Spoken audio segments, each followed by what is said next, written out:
Welcome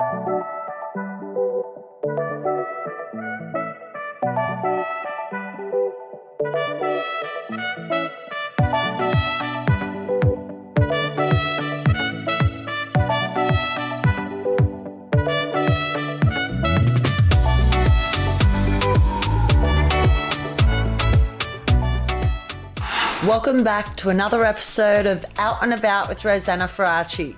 This month we've got a very special episode for you. I interview two very special gentlemen at Cheungs Wing Chun Academy in the city, a kung fu studio started up by Bruce Lee's best friend, William Cheung. I take you to Dane Swan's South Melbourne hotel, the Albion, for their first birthday, and I get to show you two of my favourite beauty treatments out right now at Luxe Brows and Lashes and Skin & Co. But to start things off, I sit down and talk to international model, inspiring artist, and my very best friend, Justin Lacko, who is back and very fresh from his experience on I'm a Celebrity, Get Me Out of Here. How did you put up with eating that disgusting food? Hi, Rosie. Oh my gosh. I don't even know how I did it. I really, truly don't know how I did it. Each time I had to sit down with the rest of the camp, and Chris and Julia came in and they were about to announce who would go on the next Tucker trial. And of course, it's quite daunting. It's really quite daunting to kind of be in a scenario where you don't know what's ahead of you for the day and what challenge you might have to take on. But the Tucker trials, eating that food, oh my God. I had to literally keep praying every single time that I would be able to make it through and not throw up and not feel sick. But you know, I had my moments, I really did. What was the worst thing you had to eat out of all the food trials? You know, there was this one trial which was called Groundhog's Day, and it was a repeat over and over again of eating the exact same thing. And it was, you know, pig's fallopian tubes and guts, and it was just absolutely revolting. And at the end of it, there was a pig snout that we had to tackle. And I'll never forget, it was Shane and myself, Shane Crawford, and you know, he struggled so much. He really did, but he's a legend and he came through, so. But you were such a good team player, like you'd support everyone through the challenges. Out of all the time you were on the show, like we only see a small percentage, it's edited, but who do you feel you formed the closest bond with? You know, it changes. In the beginning, I developed a very, very strong bond with Jackie Lambie. I never thought I would be able to, you know, have some sort of a relationship with a politician because I thought that'd be quite controversial. And, you know, Jackie is not, you know, no one to really fear from how she really thinks and voices her opinion quite often. But I absolutely loved her. She was almost like my leader and I was her little soldier, and she'd prep me up for every single trial and build up my confidence, and, you know, she never ceased to kind of let me down. And you also took, is it Catherine Lang under your wing from Bold and the Beautiful? I always think of Catherine's so beautiful, first of all, and, you know, she's been doing 31 years with Bold and the Beautiful, so my gosh, I wish I was like that. I hope to be like that one day, you know, like just constantly working at the exact same thing and living a very happy lifestyle. You know, she's a very mesmerizing woman and someone who you really look up to, and she did also struggle. She has claustrophobia, and when it came down to the Sunday Slam, she became instantly claustrophobic when we had to put, you know, the goggles on and the helmet. That enough for her was, you know, really difficult. So I had to obviously try and help her out and, mentor her. And what about Richard? You formed such a strong bond with him. Like, are you keeping close with everyone now that you've come out? Is there anyone in particular you really do not like? Or did you feel that when you were in there you were bonded with everyone, then you come out, you're watching the show? Like, how has your perception changed about the people that you met in there? Well, first of all, Richard Reid, I absolutely adore. After Jackie left midway, I straight away, became very close with Richard. Richard has this patience that a lot of people don't have, and he kind of gives you the time of the day and listens to your story, hears your voice, and tries to understand to the best of his ability, you know, what makes you you. And I think that's something that not many people have. So it was really easy for me to create a bond with Richard, and he became more of a father figure to me. He's an amazing person, and I'm so grateful for, you know, meeting him in the jungle, because I can see us being lifelong friends. Everyone I did enjoy my time with, and you know, you have your ups and downs, and each week it's different. Sometimes I thought, oh, I don't like this person, and then the next minute they became my best friend. So there's no one who I really did not like. My biggest surprise was probably Natasha.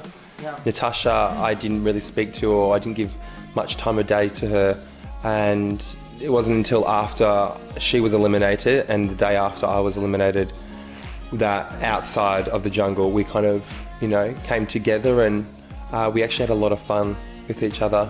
I did see on your Insta story it was a birthday, and you bought her a birthday cake. Yeah. So you've obviously bonded with some people after the jungle, but for yourself, who you were before you went in the jungle, how have you feel you've grown now that you've come out? Because you learn obviously a lot about yourself when you're in there. What have you learned about yourself coming out?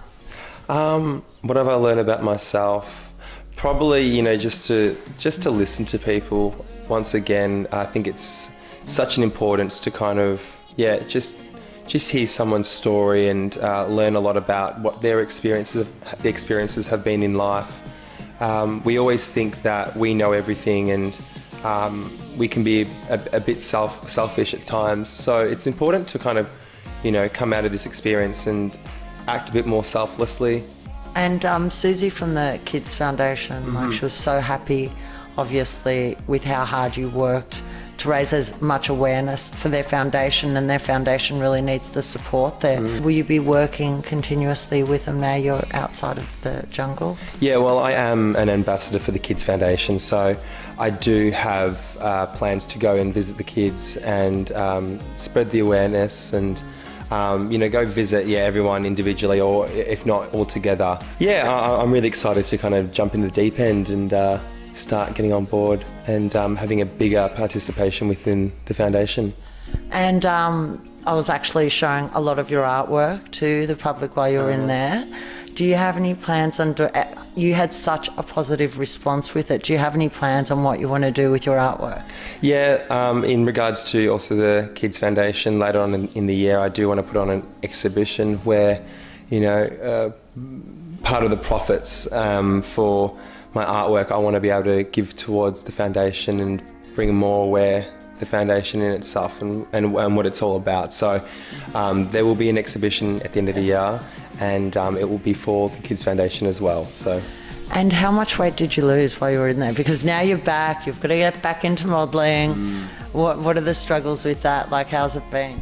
Well, I'm usually someone who, you know, takes a lot of pride in my image, and it's part of my career being a model and working overseas. So, you know, I'm always fluctuating, going up and down, but I did lose 10 kilos.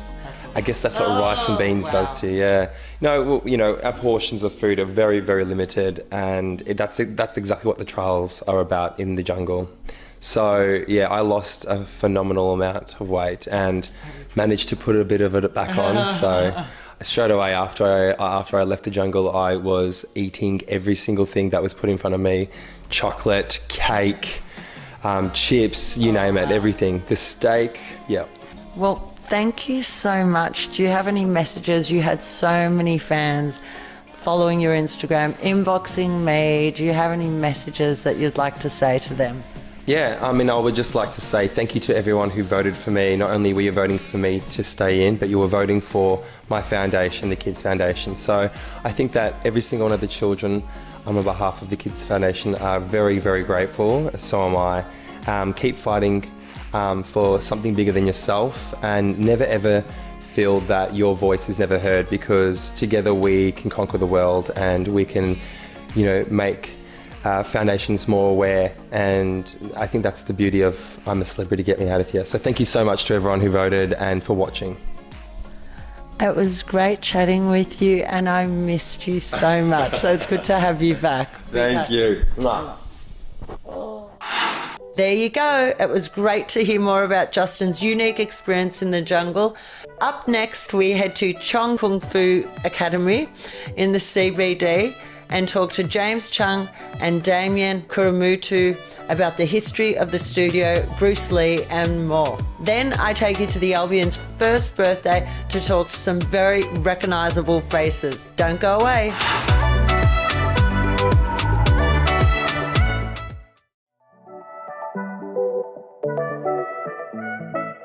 Welcome back to Out and About with Rosanna Faraci. I've just had a chat with my closest friend Justin Lacko about his recent experience on I'm a Celebrity, Get Me Out of Here.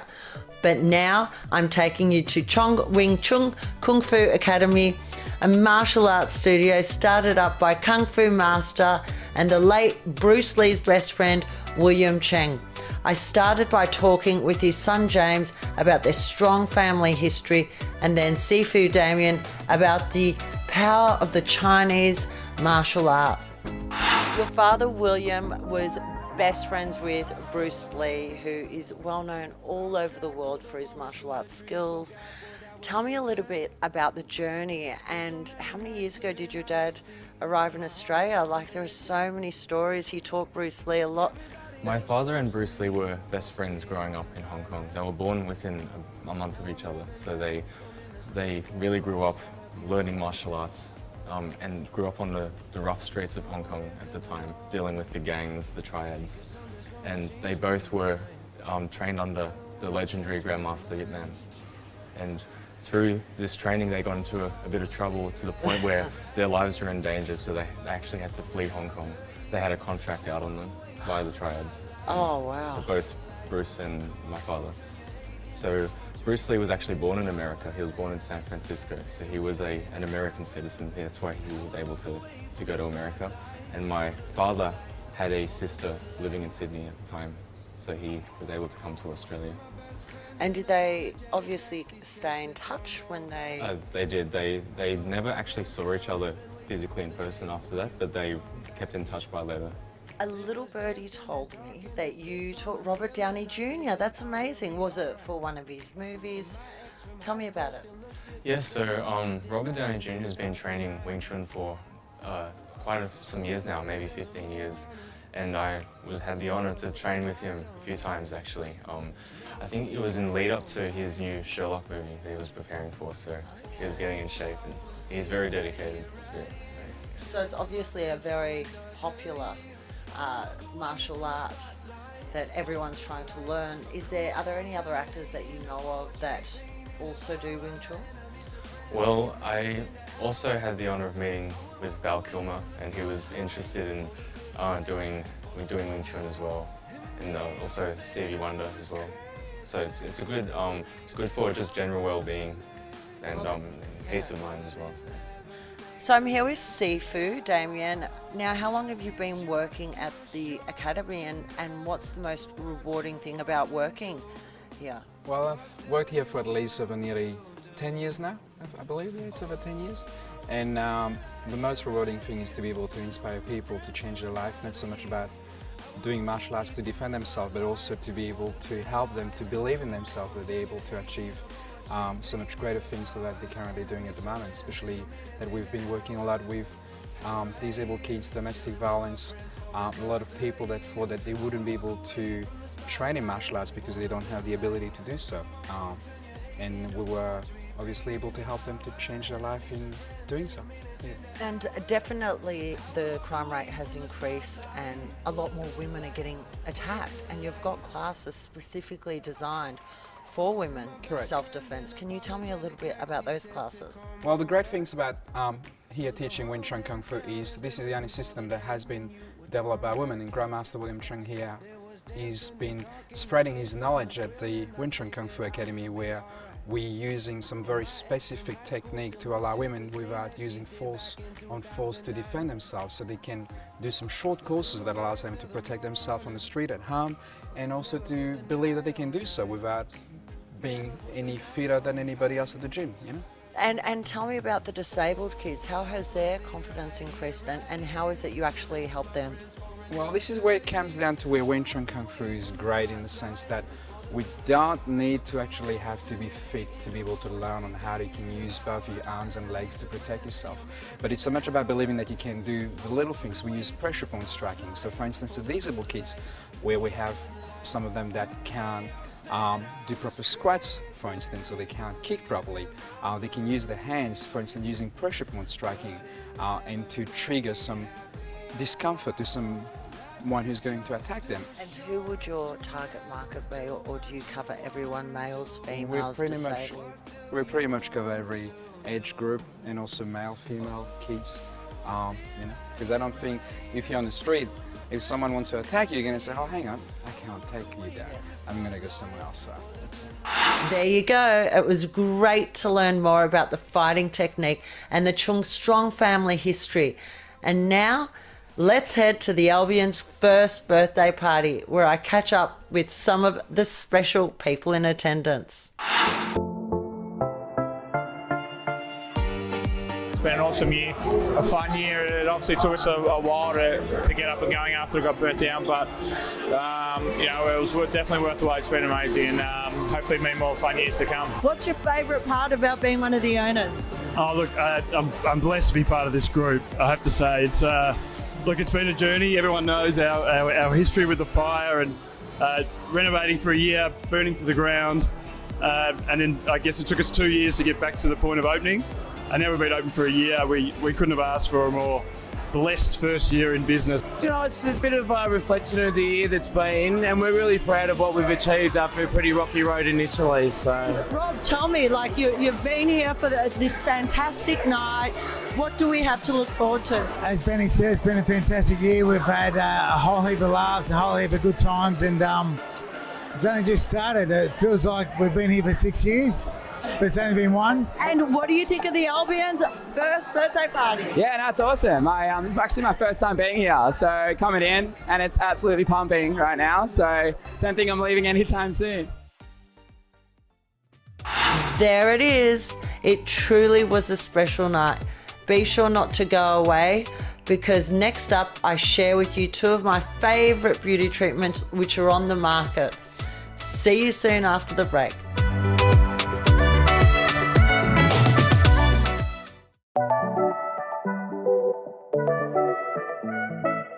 Welcome back to Out and About with Rosanna Faraci.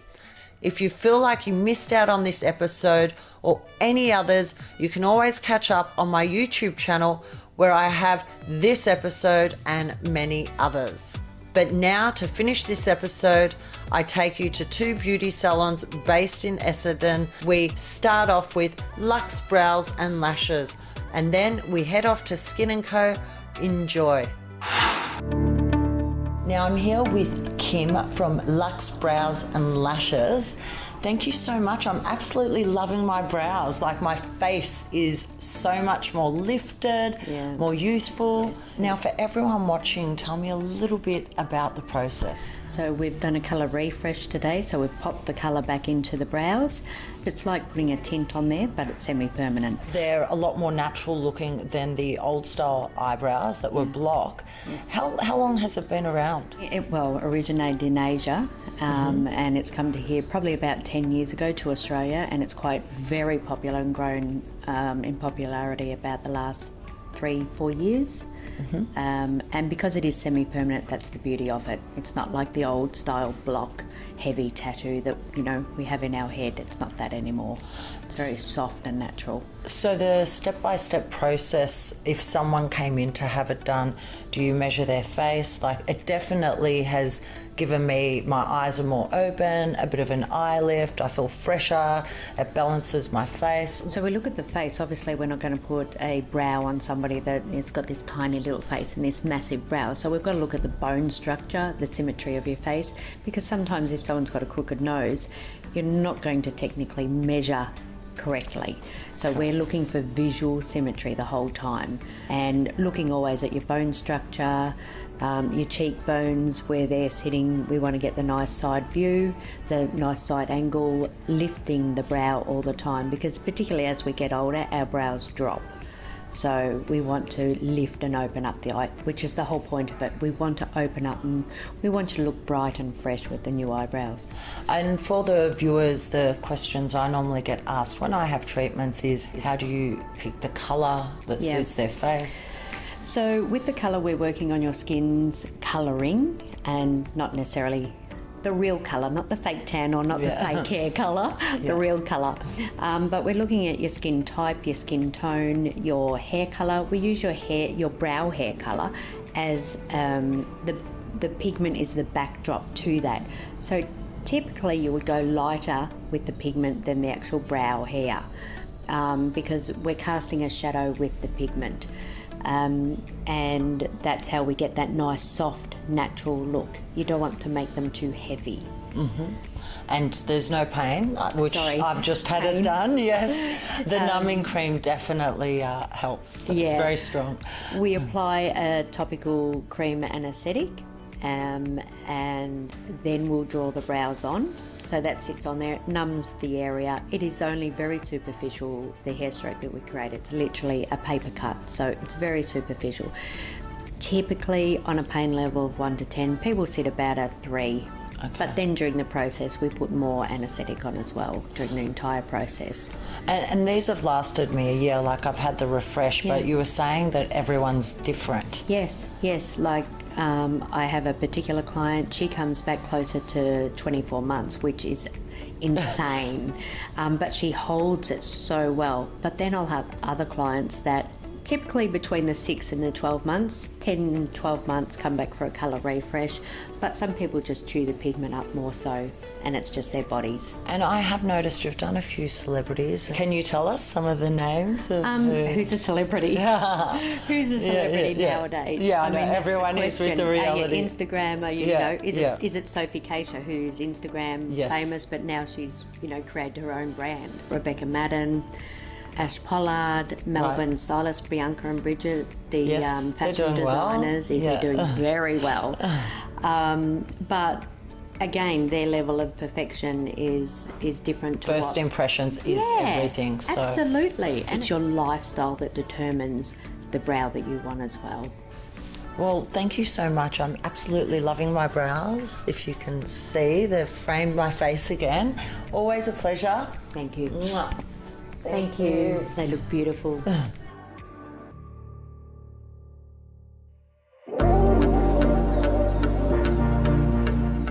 Now, I'm here with the Director of Skin & Co, Chow, and I'm very excited. I've been in the sun a lot this year.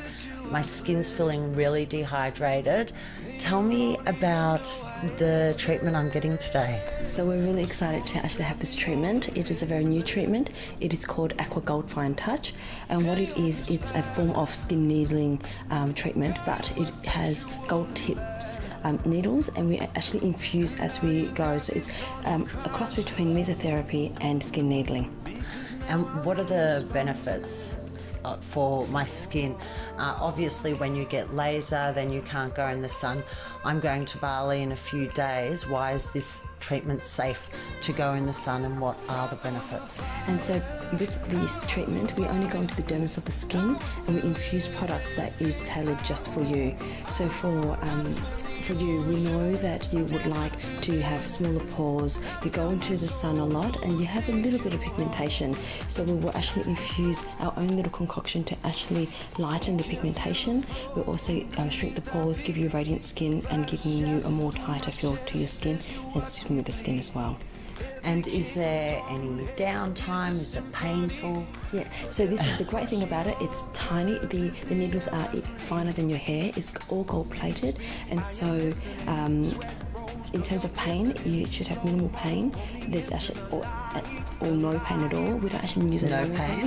No pain. Well, we'll see. But we don't give you topical anaesthetic. But for people who find it, who would like to have topical anaesthetic, we're more than happy to do that. But we just infuse it as we go. Downtime, a bit of redness, nothing like skin needling, a bit of redness for 24 hours, and then you're good to go again. So this is a great way of people who don't like the downtime. This is a great treatment to have. And how long do the benefits last? Like normally when I get a facial, or any treatment, I find after a week my skin's dull again. Why is this so special? It's because we have medical grade pharmacy compounded ingredients into it. We also put in a bit of anti-wrinkle product in there to actually tighten the pores immediately, and so that would last for the duration of the anti-wrinkle treatment itself. So when does it wear off? Because you're hydrating underneath the skin, how long does it last for? So it lasts for a good 6 months. Wow, like this. Depending on the products we infuse into you. But what happens is that we do ask you to have a good maintenance regime, and that will actually mean that the effects will actually last longer and the benefits will be longer. Because this is the only one-off treatment, we do recommend a series of 4 initially, and then maintenance, and then the overall treatment will be a lot nicer. So how long does this treatment take? Should take about an hour. An hour, okay. I'm excited. So let's start. Shall we start?